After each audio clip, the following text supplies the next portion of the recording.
هذا القرآن يوحدنا لطريق الخير يوجهنا الله تعالى أنزله ورسول الله. اعوذ باللہ. اس کی تعلیم کیا اللہ رب العزت نے بھی دی ہے اور کس انداز سے دی ہے؟ تو مسلم شریف کی جلد نمبر 1 میں حضرت عبداللہ بن عباس رضی اللہ تعالیٰ عنہ کی روایت ہے. کہتے اول ما نزل جبرائیل علی النبی صلی اللہ علیہ وسلم قال یا محمد استعذ ثم قال قل بسم اللہ الرحمن الرحیم. فرماتے ہیں پہلی وحی جب جبرائیل علیہ السلام لائے تو کہا اے محمد صلی اللہ علیہ وسلم اللہ سے پناہ حاصل کیجیے اور بسم اللہ الرحمن الرحیم پڑھیے. پہلے اعوذ باللہ پھر بسم اللہ. اس سے پتہ چلا کہ پہلی وحی میں اعوذ باللہ ہی کا نزول پہلی ہی وحی میں ہو چکا تھا. اور شریعت کا مسئلہ ہے کہ قرآن شریف کی قرات کے علاوہ، قرآن شریف کی تلاوت کے علاوہ باقی عبادات شروع کرتے وقت صرف بسم اللہ الرحمن الرحیم کہے یا صرف بسم اللہ کہہ لے، جبکہ قرآن کریم کی تلاوت سے پہلے اعوذ باللہ من الشیطان الرجیم پڑھنا ضروری ہے. سیدنا امام جعفر صادق رحمۃ اللہ علیہ فرماتے ہیں اس کی وجہ یہ ہے کہ انسان کی زبان جھوٹ، غیبت اور غلط باتوں سے اکثر ناپاک رہتی ہے، تو اللہ تعالیٰ کے کلام پاک کی تلاوت سے قبل زبان کا پاک ہونا ضروری ہے. اسی لیے اللہ رب العزت نے قرآن کریم کی تلاوت سے پہلے اعوذ باللہ پڑھنے کا حکم دیا تاکہ زبان پاک ہو جائے.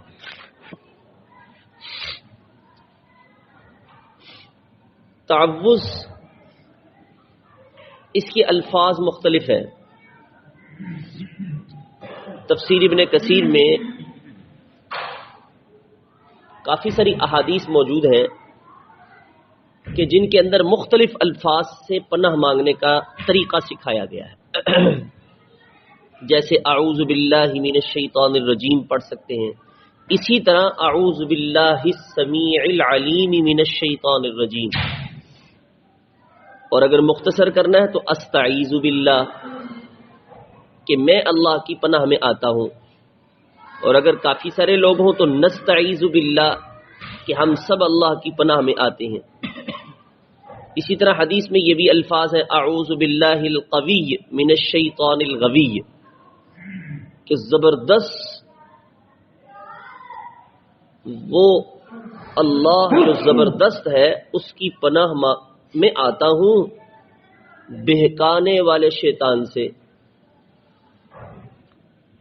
اور رسول کریم صلی اللہ علیہ وسلم نے حضرت حسن و حسین رضی اللہ عنہ کو دم کیا تو یہ الفاظ ادا کیے تعوذ کے کہ اعیذکما بکلمات اللہ التامات من کل شیطان وہامۃ ومن کل عین لامۃ، کہ میں تم دونوں کو اللہ کے کلمات تامہ کی پناہ میں دیتا ہوں اور شیطان اور کیڑے سے اور ہر نظر بد لگانے والی آنکھ سے اللہ کی پناہ میں دیتا ہوں.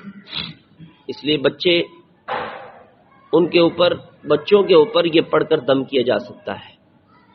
اگر تو خود پڑھ سکتے ہو تو ٹھیک ہے، نہ پڑھ سکتے ہو تو ان کے لکھ کے گلے میں بھی ڈالا جا سکتا ہے.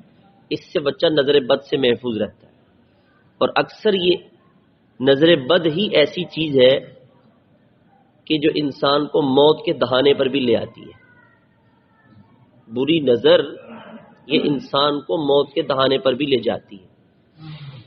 انسان بیمار رہ رہا ہے، سر میں درد، کسی اور مسائل میں گھرا ہوتا ہے، سمجھ رہا ہوتا ہے جادو ہوا ہے، جادو ہے. جادو نہیں، اصل نظر بد ہوتی ہے. جادو کا اثر اتنی جلدی نہیں ہوتا، نظر بد کا اثر فوری ہو جاتا ہے. اس لیے نظر بد سے بچنے کے لیے تعوذ ضروری ہے. اسی طرح عمل الیوم واللیل ایک کتاب ہے اس میں یہ لکھا ہے کہ حضور پاک صلی اللہ علیہ وسلم جب کسی جگہ پر اترتے تھے تو یوں کہتے تھے اعوذ بکلمات اللہ التامات کلھا من شر ما خلق، کہ اللہ میں تیرے تمام کلمات تامہ کے ذریعے سے پناہ مانگتا ہوں ہر اس چیز کے شر سے جس کو تو نے پیدا کیا ہے۔ اور رسول کریم صلی اللہ علیہ وسلم اگر نیند سے بیدار ہوتے تو بھی تعوذ کے کلمات ادا کرتے ہیں۔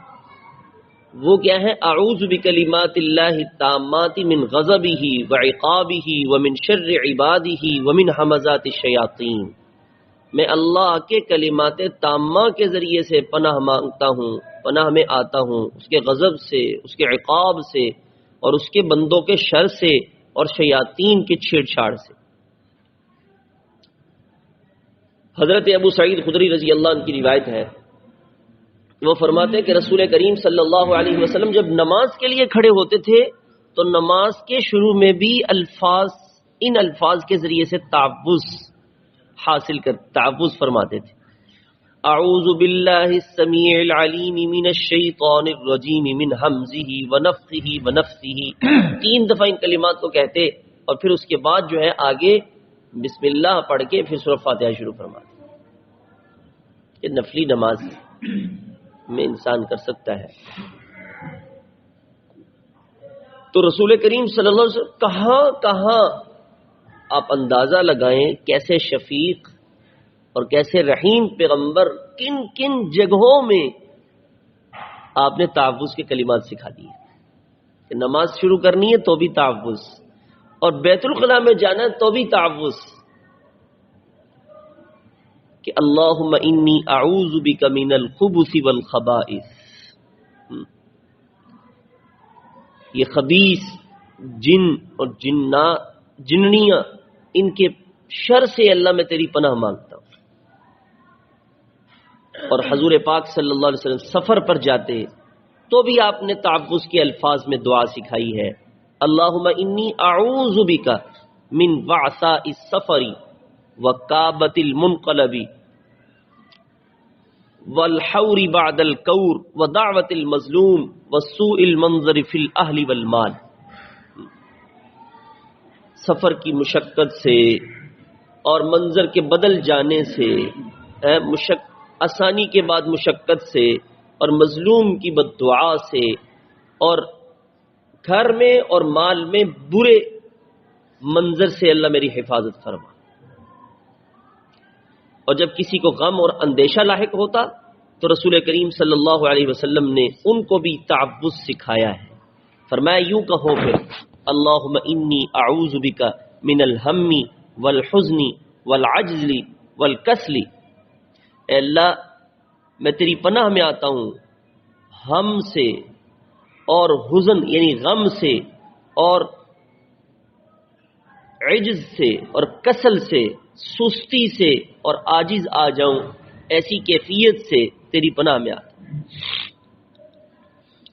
کم ہمتی سے بھی پناہ میں، اور نفس کے شر سے حفاظت کے لیے بھی جو دعا سکھائی اس میں بھی تعوذ ہے، اللہم الہمنی رشدی واعذنی من شر نفسی، اے اللہ مجھے میری نیکی کی بات دل میں ڈال دے اور مجھے نفس کے شر سے بچا لے،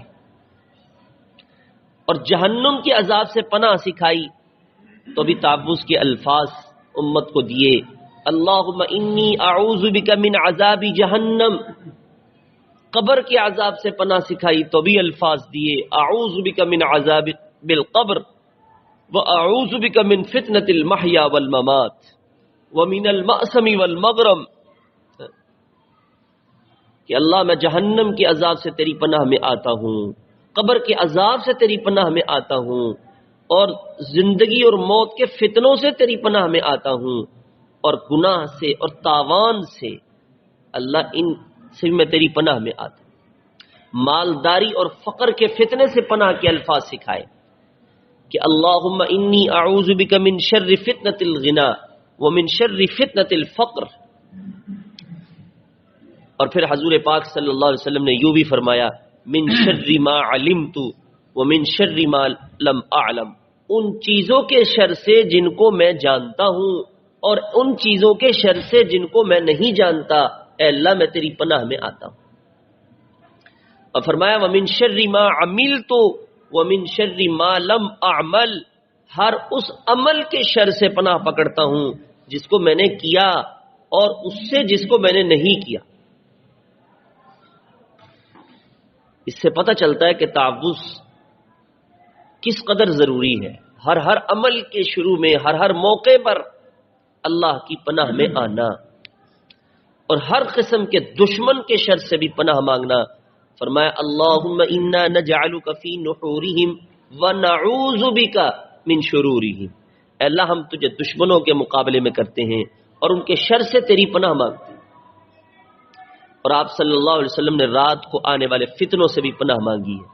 اعوذ باللہ من طوارق اللیل، اے اللہ میں پناہ پکڑتا ہوں رات کو آنے والے فتنوں سے۔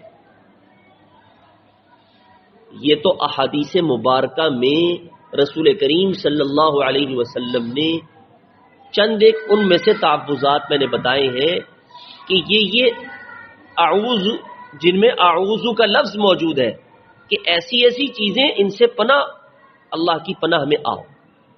اسی طرح قرآن مقدس میں بھی اللہ رب العزت نے تعوذ کا ذکر کیا ہے اور نبیوں کو سکھایا ہے۔ بعض انبیاء علیہ السلام کو بعض موقعوں پر اللہ نے سکھایا۔ سورۃ البقرہ میں حضرت موسیٰ علیہ السلام کا واقعہ موجود ہے۔ موسیٰ علیہ السلام نے اپنی قوم سے کہا کہ اللہ نے تمہیں گائے کے ذبح کرنے کا حکم دیا ہے۔ قوم نے کہا آپ ہمارے ساتھ مذاق کرتے، کیونکہ پکڑنا تھا قاتل، تو موسیٰ علیہ السلام کو اللہ نے حکم دیا گائے کو ذبح کریں۔ ابھی پکڑنا قاتل ہے اور گائے کو ذبح کریں، یہ کیا؟ تو قوم کہنے لگی آپ ہمارے ساتھ مذاق کر رہے ہیں۔ تو موسیٰ علیہ السلام نے جواب میں فرمایا اعوذ باللہ ان اکون من الجاہلین، میں اللہ کی پناہ میں آتا ہوں اس بات سے کہ میں جاہلوں والی بات کروں۔ اور اسی طرح حضرت نوح علیہ السلام بیٹے کے متعلق بچانے کی درخواست کی تو اللہ رب العزت نے تنبیہ فرمائی۔ تو حضرت نوح علیہ السلام نے کیا کہا؟ انی اعوذ بک ان اسألک ما لیس لی بہ علم، اللہ میں تیری پناہ میں آتا ہوں اس چیز سے جس کا مجھے علم نہیں، میں ایسی چیز کا تجھ سے سوال کر رہا ہوں، اس سے پناہ میں آتا۔ اسی طرح یوسف علیہ السلام جب عزیز مصر کی بیوی نے آپ کو برائی کی ترغیب دی تو آپ نے کیا فرمایا؟ معاذ اللہ انہ ربی احسن مثواي، میں اللہ کی پناہ میں آتا ہوں، میں اللہ کی پناہ، وہ میرا رب ہے جس نے مجھے بڑا اچھا ٹھکانہ دیا ہے۔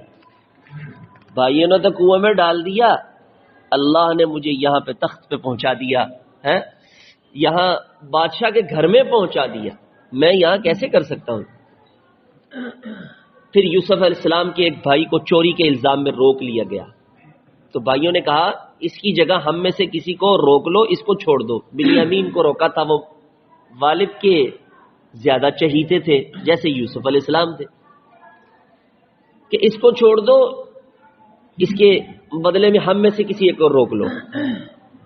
تو یوسف علیہ السلام نے وہاں بھی فرمایا تھا معاذ اللہ ان نأخذ الا من وجدنا متاعنا عنده، اللہ کی پناہ ہم صرف اسی کو روکیں گے جس کے سامان سے ہمارا مال برآمد ہوا ہے۔ یہ نہیں ہے کہ سامان تو اس کے مال سے برآمد ہوا ہم کسی اور کو روک لیں، اللہ کی پناہ ہم ایسا نہیں کر سکتے، سزا اسی کو ملے گی جس کے سامان سے مال نکلا ہے۔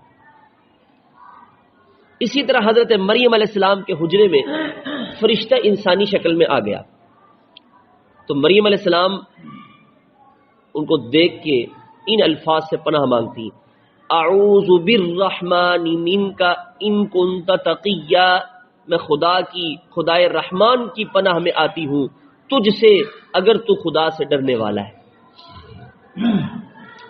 اور پھر جب حضرت مریم علیہ السلام پیدا ہوئی نا تو ان کی والدہ نے ان الفاظ سے پناہ مانگی تھی، انی اعیذها بک وذریتها من الشیطان الرجیم، اے خدا میں اس بچی کو اور اس کی اولاد کو شیطان مردود کے شر سے تیری پناہ میں دیتی ہوں۔